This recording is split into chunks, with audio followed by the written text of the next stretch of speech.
This is Senator Mark Begich, and for Veterans Day, I'd like to simply say thank you to those who have served or are serving our country. Every time I meet a veteran, I thank him or her for their service and sacrifice. And I believe all Americans should take a time this Veterans Day to say thanks to those who have served. As a small way of saying thanks, I've launched a new feature on my website called the Alaska Heroes Hub.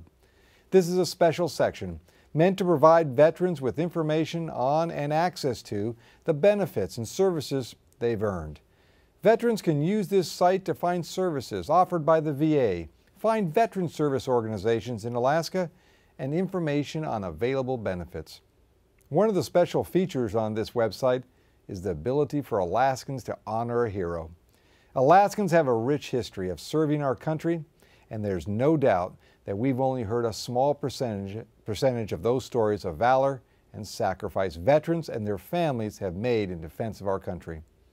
To help tell these stories, I've created a special section where you can share a story about a veteran in your life and what the service meant to them.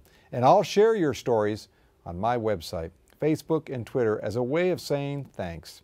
In Alaska, I'd like to thank the Arctic Warriors serving our country.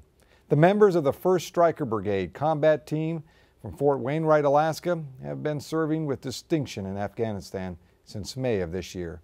The 4th Airborne Brigade combat team will deploy to Afghanistan at the end of the month for a total of more than 9,000 Alaska-based troops on the ground there. In addition, 550 Alaska service members are still in Iraq today, but will be coming home at the end of this year. And our Alaska National Guard units and members are in both countries.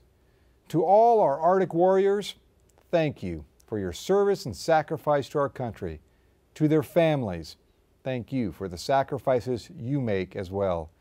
Since I first came to the U.S. Senate nearly 3 years ago, it has been my great privilege to serve on the Committee on Veterans Affairs and the Armed Services Committee.